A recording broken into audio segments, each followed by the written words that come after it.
Still Ladies morning. and gentlemen, we are on a wind hold at Skydive Arizona at the USPA Nationals, and we're using the time. I have the privilege to be able to use the time to speak with the new US four-way champion and the national team for the World Championship next year, the Golden Knights. Here they are. Welcome. Thank you for having us. Thank you for taking the time to chat now a little bit. It is windy, isn't it? Oh yeah. Yes. We had a little wind break yesterday already, and it took a few hours or so until we are back in action. But you already made a jump today, a competition jump, right? But not in four-way. How was it? Fantastic. Yeah, it was a great jump for us. Round 8 of 8-way. GKAZ8, it's called this time. I was digging a little bit into the history of the team names between XP8 and GKXP8 and AZXP8. You were in all of them, right? Yeah. Jesse. one form or another. Yeah. But typically it's been in the 16-way event, 10-way. We've had a lot of different lineups. We normally have partnered with XP at some capacity with John D'Annunzio and Kirk Werner and friends and such. But this is the first year we're doing all of them with Airspeed, whether that's current lineup or alumni, which has been really exciting for us. And who came up with that name now, with the GKAZX? I'm gonna give Joey the credit for that. I wanted Air Knights. That was my recommendation. Okay. But we were going with something more simple, so we didn't make either alumni upset at us, because we have a lot of varying opinions, I'm sure, in both alumni. So, yeah, we just went with something sweet and simple. GKXP8 was already a tongue breaker. I know we laughed about this when the name came up. What are we going to do? XPGK8 or GKXP8 or whatever? So here we have another tongue breaker, but it's only probably a tongue breaker for Germans and not for. Although we have a lot of Germans here too, actually, like Stockenberg, right? That sounds pretty German to me, and Stahler sounds.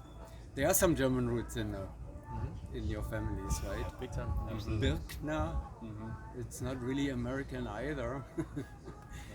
And Skylar Romberg.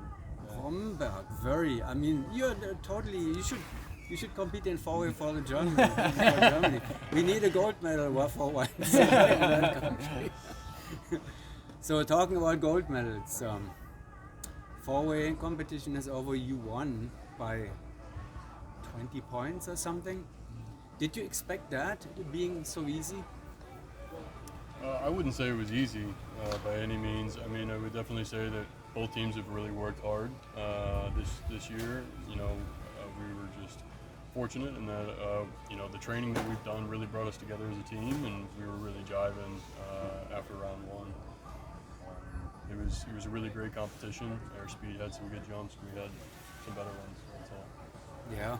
Well, 20 points is not really working that hard. It's pretty. I would call that not a walk in the park. We know airspeed, and nobody really knew, right?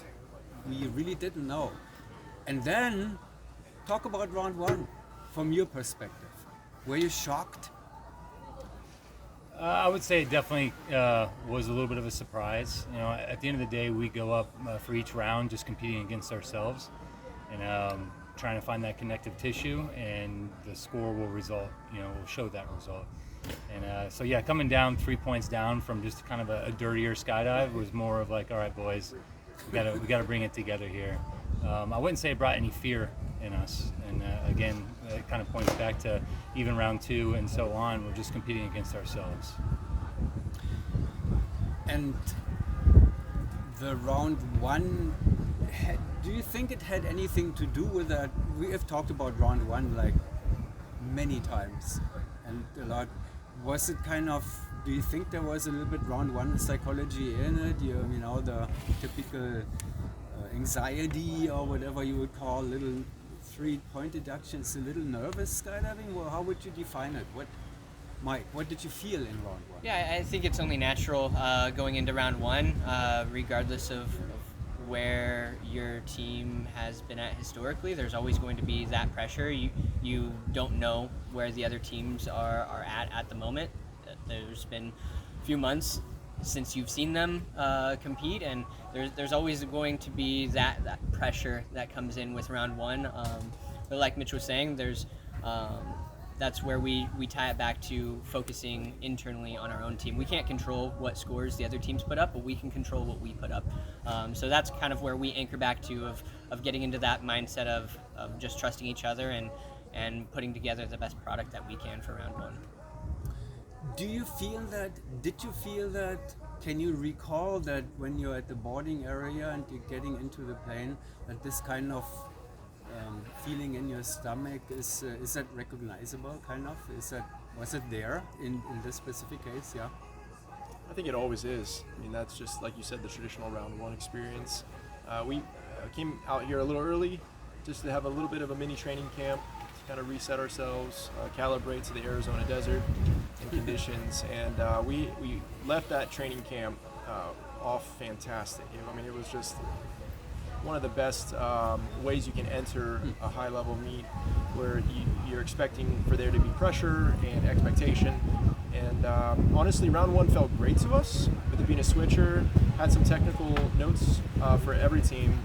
I think there was a difference also in engineering that played a part. That we just didn't have the alternate four, the short four option that Airspeed took, and I also think that was one of the major factors on score. But pace, all the three, French, Arizona, and us had the same pace.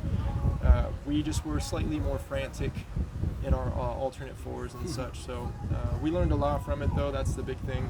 Came away knowing that, hey, the pace is okay. We just got to fly a little smoother, and that's really what set up the rest of the meet for us. So did you have literally different engineerings between you and Airspeed, and so you took memory for both pieces? Yes. So the French and us did the standard four, the long four, I believe, and then Airspeed, I believe, is the only one that did the short four. So it switched back the front piece for them, or rear piece of it. And it's a smaller picture. It's a round finish four picture, which keeps the outside center and tail just a little closer. And they knocked it out of the park. It looked really nice.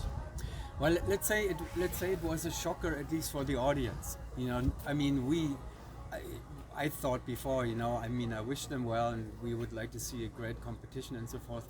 But it would be a little miracle, a new team, new lineup, 1 year or less than a year, of training against Golden Knights in the third year, with the same lineup, Nicholas coaching, high spirits and all. It would have been kind of a miracle.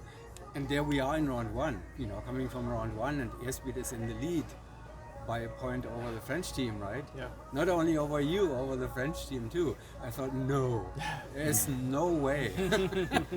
It was a shocker, at least on the outside. You're dealing with surely in a different way, and you also have a coach. What did Nicholas say after round one? Did he yell at you?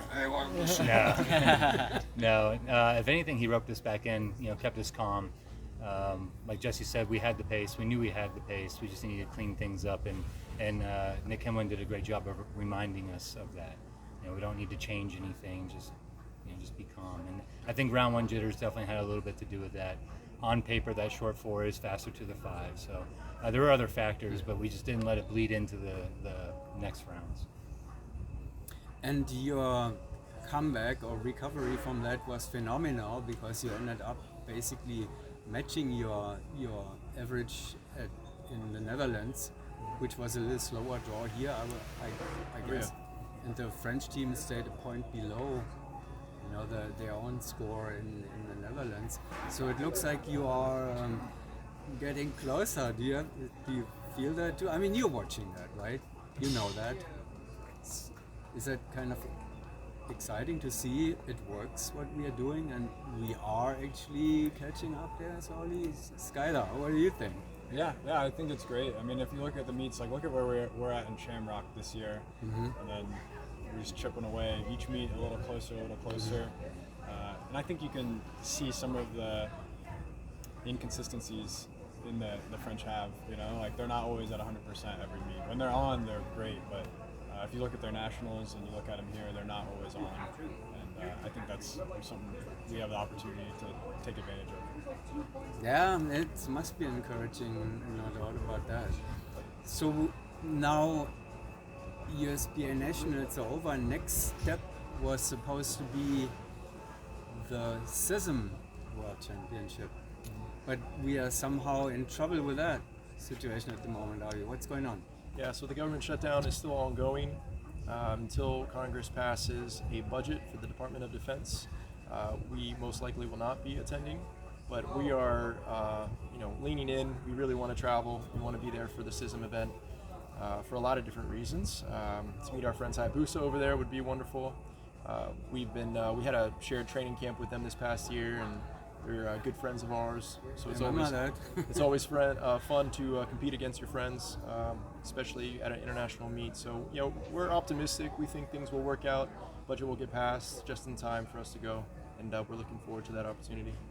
So you are basically on standby. So at the moment, the day, whatever, when the government shutdown is over, you will have your budget possibly back. Your bags are packed, and you're ready to hop in the plane. You can take one of the army, U.S. Army planes to fly over there quickly. Yeah, we'll see how it works out, but something like that, yeah. Well, good luck. It would be sad, And Hayabusa, they've been training only SISM at the last training camp to get ready for you. But so how did you make it here then anyway? The government shutdown started before the USPA Nationals began, but you're here. Right, yeah, so our command was fortunate to allow us to go on permissive TDY, and we're out here through our command support still, just the government's not able to pay for it, obviously. But we were very thankful for that opportunity just to get here, represent the Army, and showcase what we've been working hard at, and to really show up also for the alumni and the Golden Knights as a whole. It's meant the world to us. Yeah, and you had you didn't have alumni in your 8-way lineup this time. Traditionally, the 4-way team is going with other alumni, but here you went with airspeed. So what if you win? Well, it's not gonna happen. So that's stupid speculation. So let's be realistic. 8-way will be a good silver medal, but the new XP8 lineup is gonna go. But I hope you had enough fun that it was worth doing the 8-way. Absolutely, I'm having a blast. I haven't done 8-way in a few years. When I Yeah. first made competition team. You and Nick, right? Yeah, Nick. This is Same Nick's boat. first time doing 8-way, and he's crushing it, and we're just having an absolute blast with it. So it is nice to beat XP8 in a couple rounds, and I believe we just tied him on that last round on round 8. So Oh, you did? Okay. I don't know the scores yet. Are they posted, the scores for round 8? 20 for both teams. Okay. Well, then that's very good. Yeah, so we were all hoping maybe around here and around there, and then challenging them a little bit to see a good competition, and that really happened that way. So I'm glad you had fun there. Yeah, so there were 8-way was new for you, not for. And 8-way was new for you too, Skylar, and you are flawless so far once again. once again. Yeah, I think that's part of the team's education. I mean, I've told these guys my story back in 2011, 2012, my first nationals, and that's the way I kind of chalked up this year with 8-way. I mean, this is literally Nick's first time exiting in an 8-way piece. This is literally his first time shooting. It's just awesome to see it come together at a nationals. We had 3 practice jumps, and I think our best attribute as this 8-way is our exit. Believe it or not, it's so soft, and on the hill, the first point, it's been textbook. Even to the second point. You could have a 700 jump year training and still not have that. Oh, you know that because you are multiple 8-way world champion, right? Yeah, I mean, it just doesn't come for free usually. And I think it just goes to show what a fantastic group of skydivers we have and how special this opportunity has been. And they'll be better for it. Next nationals, that's just part of the tradition of the nationals experience. You do 4-way, 8-way, 16 and 10, And eventually, it would be really cool to get back to winning both 4-way and 8-way. Back to the airspeed. And 16 way. Yeah, all of it, all of it. You know, because that's what the roots are of the sport. You know, the airspeed legacy and the Golden Knight legacy. That double sword is it's elusive. You know, and only I believe one person has been able to claim that at the world stage. So something always in the back of everyone's head, I think. So let's talk about the elephant in the room, if you can say so. Excalibur, four-way Excalibur is very, very nearby, right? You know where it is? In the office, so Yep. you can look at it. Yeah. So now, how close do you think you are to taking it from Eloy to North Carolina. North Carolina? 1 year. Good answer. Yeah, well, you had your main opponent, you know, here, one of them. I think we can consider Hayabusa Yeah. in the same boat, right? So it'll be a great world. They have 1 year now. They may have Gary Smith back with them. So we had the opportunity at least here to watch the Aethers, you know, the French team. What did you see there? So, what stands out in my head, again, those guys, Nick said it really well, you can't count those guys out, or Skylar, I believe, said it. Round 10, I mean, that's them, right? It was a fantastic jump, solid block work, and it was very consistent. I think what we'll see a year from now is who can put that together through 10 rounds, right?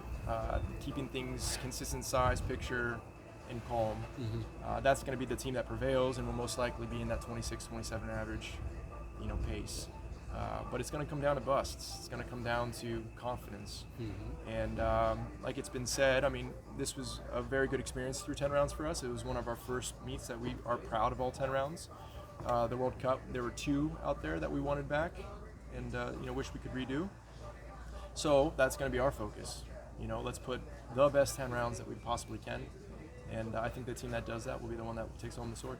Be consistent on that level. And it's interesting, you know, because they have a very young lineup, talking about consistency and calmness and delivering your thing on the 26, 27 average consistently over 10 rounds. You would think that age gives you kind of this calmness, or and they are very young, so you know, who knows. Then on the other hand, they have this energy, incredible, limitless energy, obviously, and so it's a good evaluation, and we all are very excited about this. We see them all back in outdoors at the Shamrock again. So that will be the first step on the way to the World Champ, to Excalibur next year, and will be very exciting. What is happening before? So Qatar, we don't know yet. Then what's next coming for you? Indoor? Yeah. Then the Wind Games, and then Wind Games. Indoor World Cup. Or indoor nationals. Oh, sorry, Indoor Nationals. Of Indoor course, can't forget Nationals, that and one. then Indoor World Cup too. You're going to Wembley. So there's a lot of competition coming. Then afterwards to outdoor competition at the Shamrock. Yeah. Sounds good to me. We'll see a lot of the Golden Knights very soon. We see more here, but only in 8-way. And then who's in your 16-way lineup? So it's going to be a composite with Arizona Airspeed again, and then some Airspeed alumni are stepping in for those slots. But we're actually meeting today to kind of figure out what that's going to look like and who's going where. So we're looking forward to it. I was supposed to be in your team. Joey came and offered me an alternate Oh, nice. slot, and now he just fired me. I'm out. Oh, Sorry. no. I would have been so happy and so proud. And all right, ladies and gentlemen, the Golden Knights forward team, thank you very much for taking the time, and I hope we'll get back in the air, you know, very soon. Thank you, Kirk, for everything that you do for the sport. We appreciate you. Thank you. Thank you.